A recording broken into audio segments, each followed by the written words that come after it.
ವಿದ್ಯಾರ್ಥಿಗಳೇ, ಇಂದಿನ ತರಗತಿ ನಿಮಗೆಲ್ಲರೂ ಸ್ವಾಗತ. ಬಹುನಿರೀಕ್ಷಿತ ಪ್ರಶ್ನೋತ್ತರಗಳು ವಾರ್ಷಿಕ ಪರೀಕ್ಷೆಗೆ ಮೇಲಿಂದ ಮೇಲೆ ಬಂದು ಹೋಗಿರುವಂಥವುಗಳು 3 ಅಂಕದ ಪ್ರಶ್ನೋತ್ತರಗಳು. ಒಂದು ಕಡೆ ಸೇವ್ ಮಾಡಿ ಇಟ್ಕೊಳ್ಳಿ, ಚೆನ್ನಾಗಿ ಅಭ್ಯಾಸ ಮಾಡಿ. ಸಾಧನೆ ಯಶಸ್ಸಿಗೆ ಒಂದು ಸಾಧನವಾಗಿ ಬರಲಿ ಎಂಬುದು ನನ್ನ ಆಶಯ. ಮಾರ್ತಾಂಡವರ್ಮನ ಹೋರಾಟವನ್ನು ವಿವರಿಸಿ. 1758ರವರೆಗೆ ವೈನಾಡು ಸಂಸ್ಥಾನವನ್ನು ಆಳಿದವನು ಮಾರ್ತಾಂಡವರ್ಮ. ಡಚ್ಚರಿಂದ ತನ್ನ ಸಂಸ್ಥಾನವನ್ನು ರಕ್ಷಿಸಿದನು. ರಾಜಧಾನಿಯನ್ನು ತಿರುವನಂತಪುರಕ್ಕೆ ಸ್ಥಳಾಂತರಿಸಿದನು. ಮೆಣಸಿನ ವ್ಯಾಪಾರದಲ್ಲಿ ಹಿಡಿತ ಸಾಧಿಸುತ್ತಿದ್ದ ಡಚ್ಚರನ್ನು ತಡೆದನು. 1741ರಲ್ಲಿ ಡಚ್ಚರು ತಿರುವಾಂಕೂರಿನ ಮೇಲೆ ಆಕ್ರಮಣ ಮಾಡಿದಾಗ ಡಚ್ ಕೂಟವನ್ನು ಸೋಲಿಸಿದನು.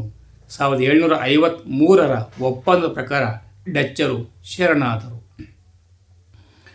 ಪ್ಲಾಸಿ ಕದನಕ್ಕೆ ಕಾರಣ ಮತ್ತು ಪರಿಣಾಮಗಳೇನು? ಈಗ ಕಾರಣ: ದಸ್ತಕಗಳ ದುರುಪಯೋಗ, ಅನುಮತಿ ಇಲ್ಲದೆ ಕೋಟೆ ದುರಸ್ತಿ, ಕಪ್ಪು ಕೋಣೆ ದುರಂತ. ಪರಿಣಾಮಗಳು: ಭಾರತೀಯರ ಲೋಭಿತನ ಪ್ರದರ್ಶನ, ಮೀರ್ ಜಾಫರ್ ಬಂಗಾಳದ ನವಾಬನಾದನು, ಬ್ರಿಟಿಷರು ಅನಿರ್ಬಂಧಿತ ಹಕ್ಕು ಪಡೆದರು, ಜಾಫರ್ ಬ್ರಿಟಿಷರಿಗೆ 17 ಕೋಟಿ 70 ಲಕ್ಷ ರೂಪಾಯಿಗಳು ನೀಡಿದನು. 1857ರ ದಂಗೆಯ ವಿಫಲತೆಗೆ ಪರಿಣಾಮಗಳೇನು? ಸೂಕ್ತ ನಾಯಕತ್ವದ ಕೊರತೆ ಇತ್ತು. ಸೈನಿಕರಿಗೆ ಸೂಕ್ತ ಮಾರ್ಗದರ್ಶನದ ಕೊರತೆ. ಸೈನಿಕರಿಗೆ ನಿಶ್ಚಿತ ಗುರಿ ಇರಲಿಲ್ಲ. ಆಧುನಿಕ ಶಸ್ತ್ರಾಸ್ತ್ರಗಳ ಕೊರತೆ. ಯೋಜಿತ ದಂಗೆಯಾಗಿರಲಿಲ್ಲ. ದಂಗೆಯು ಇಡೀ ಭಾರತವನ್ನು ವ್ಯಾಪಿಸಿರಲಿಲ್ಲ. ಸ್ವಹಿತಾಸಕ್ತಿ ಮತ್ತು ಹಕ್ಕಿಗಾಗಿ ನಡೆದ ದಂಗೆಯಾಗಿತ್ತು. ಸಿಪಾಯಿಗಳ ಲೂಟಿ ದರೋಡೆಗಳಿಂದ ಜನರು ವಿಶ್ವಾಸ ಕಳೆದುಕೊಂಡರು. ದೇಶೀಯ ರಾಜರು ಬ್ರಿಟಿಷರಿಗೆ ತೋರಿದ ಬೆಂಬಲ. 1857ರ ದಂಗೆಯ ಪರಿಣಾಮಗಳೇನು ಅಥವಾ ಸಿಪಾಯಿ ದಂಗೆಯ ಪರಿಣಾಮಗಳೇನು? ಕಂಪನಿ ಆಡಳಿತ ಅಂತ್ಯವಾಯಿತು. ರಾಣಿಯ ಆಡಳಿತ ಆರಂಭವಾಯಿತು. ಉತ್ತಮ ಆಡಳಿತದ ಭರವಸೆ ನೀಡಿದರು. ಭಾರತೀಯ ಕಾರ್ಯದರ್ಶಿಗೆ ಆಡಳಿತ ವಹಿಸಿತು. 1858ರ ಬ್ರಿಟನ್ ರಾಣಿಯ ಘೋಷಣೆ ಸ್ವಾತಂತ್ರ್ಯ ಹೋರಾಟಕ್ಕೆ ದಿಕ್ಸೂಚಿಯಾಯಿತು. ವಿದೇಶಾಂಗ ನೀತಿ ಮೂಲ ತತ್ವಗಳನ್ನು ತಿಳಿಸಿ. ವಸಾಹತುಶಾಹಿತ್ವಕ್ಕೆ ವಿರೋಧ, ಸಾಮ್ರಾಜ್ಯಶಾಹಿತ್ವಕ್ಕೆ ವಿರೋಧ, ವರ್ಣಭೇದ ನೀತಿಗೆ ವಿರೋಧ, ನಿಶಸ್ತ್ರೀಕರಣಕ್ಕೆ ಬೆಂಬಲ, ವಿಶ್ವಸಂಸ್ಥೆ ಮತ್ತು ವಿಶ್ವಶಾಂತಿಗೆ ಬೆಂಬಲ, ಅಲಿಪ್ತ ನೀತಿ, ಆಫ್ರಿಕಾ ಮತ್ತು ಏಷ್ಯಾದ ಪ್ರಗತಿಗೆ ಪ್ರಥಮ ಆದ್ಯತೆ ನೀಡಲಾಗಿತ್ತು. ಸಂಘಟಿತ ವಲಯ ಮತ್ತು ಅಸಂಘಟಿತ ವಲಯದ ಕೆಲಸಗಾರರ ನಡುವಿನ ಭಿನ್ನತೆ ಅಥವಾ ವ್ಯತ್ಯಾಸಗಳನ್ನು ತಿಳಿಸಿ. ಸಂಘಟಿತ ಕೆಲಸಗಾರರು ಕಾನೂನು ಚೌಕಟ್ಟಿಗೆ ಒಳಪಟ್ಟು ಕೆಲಸ ಮಾಡುವರು. ನಿಗದಿತ ವೇತನ, ಭತ್ಯೆ, ವಿರಾಮ ವೇತನ ಪಡೆಯುವರು. ನಿವೃತ್ತಿ ವೇತನ ಸೌಲಭ್ಯ ನೀಡಲಾಗುತ್ತದೆ. ಉದಾಹರಣೆಗೆ, ಸರ್ಕಾರಿ ನೌಕರರು. ಅಸಂಘಟಿತ ಕೆಲಸಗಾರರು ಕಾನೂನು ಚೌಕಟ್ಟಿಗೆ ಒಳಪಡದೆ ಕೆಲಸ ಮಾಡುವವರು. ನಿಗದಿತ ವೇತನ ಮತ್ತು ಸೌಲಭ್ಯಗಳು ಇರುವುದಿಲ್ಲ. ನಿವೃತ್ತಿ ವೇತನ ಸೌಲಭ್ಯ ಇರುವುದಿಲ್ಲ. ಉದಾಹರಣೆಗೆ, ಮನೆ ಕೆಲಸಗಾರರು, ಕೂಲಿಕಾರರು ಮತ್ತು ವ್ಯಾಪಾರಿಗಳು.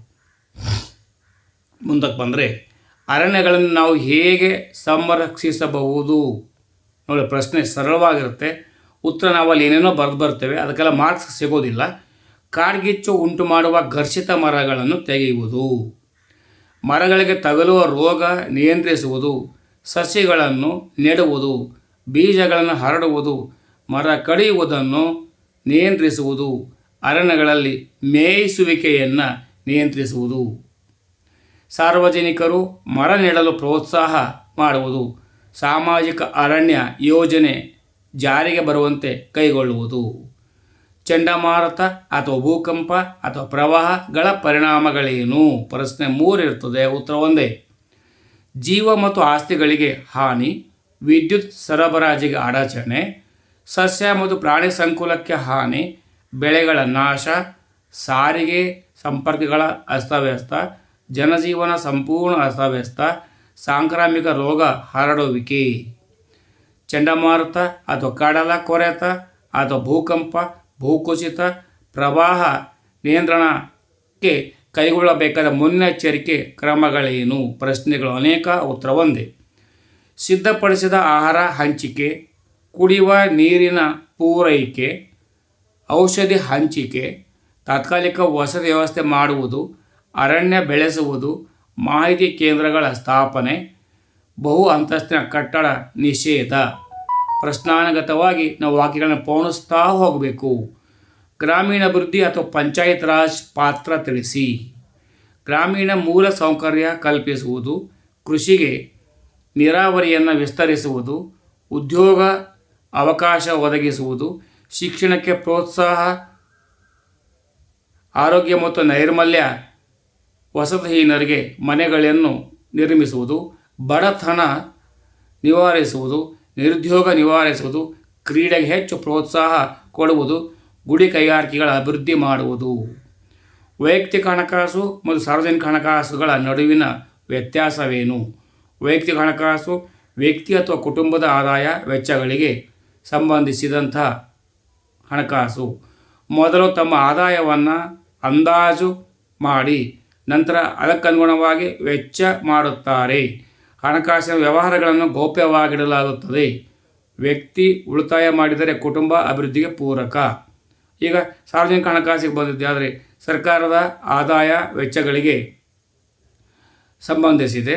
ಮೊದಲು ತನ್ನ ವೆಚ್ಚವನ್ನು ಅಂದಾಜು ಮಾಡುವುದು, ಅದಕ್ಕೆ ತಕ್ಕಂತೆ ಆದಾಯ ಹೊಂದಿಸುತ್ತದೆ. ಇದನ್ನು ಶಾಸನ ಸಭೆಗಳು ಚರ್ಚಿಸಲಾಗುತ್ತದೆ. ಅಲ್ಲದೆ ಮಾಧ್ಯಮಗಳಲ್ಲಿ ಈ ವಿಷಯವನ್ನು ಪ್ರಚಾರ ಮಾಡಲಾಗುತ್ತದೆ. ಸರ್ಕಾರ ಉಳಿತಾಯ ಮಾಡಿದರೆ ದೇಶದ ಪ್ರಗತಿಯಾಗುತ್ತದೆ. ಬ್ಯಾಂಕಿನ ಕಾರ್ಯ ಅಥವಾ ಸೇವೆ ಅಥವಾ ಲಕ್ಷಣದ ಅನುಕೂಲಗಳು ಯಾವುವು? ಠೇವಣಿಗಳ ಅಂಗೀಕಾರ, ಸಾಲ ಕೊಡುವುದು, ಹಣದ ವರ್ಗಾವಣೆ, ಭದ್ರತಾ ಕಪಾಟು ಸೇವೆ, ವಿದೇಶಿ ವಿನಿಮಯ ನಿರ್ವಹಣೆ ಸರ್ಕಾರದ ಕಾರ್ಯಗಳನ್ನು ನಿರ್ವಹಿಸುತ್ತದೆ. Debit card, credit card, E banking ಸೇವೆಗಳನ್ನು ಕೂಡ ಇಲ್ಲಿ ನೀಡಲಾಗುತ್ತದೆ. ಒಂದು ಕಡೆ ಸೇವ್ ಮಾಡಿ ಇಟ್ಕೊಳ್ಳಿ, ಒಂದರಲ್ಲಿ 2 3 ಬಾರಿ ಮತದಾನ ಮಾಡ್ಕೊಳ್ಳಿ, ಮಂದಟ್ಟು ಮಾಡ್ಕೊಳ್ಳಿ. ಪರೀಕ್ಷೆ ಯಶಸ್ಸಿಗೆ ಶುಭವಾಗಲಿ. ಸರ್ವೇ ಜನೋ ಸುಖಿನೋ ಭವಂತು. ಜೈ ಹಿಂದ್, ಜೈ ಕರ್ನಾಟಕ, ಜೈ ಭಾರತ್ ಮಾತೆ.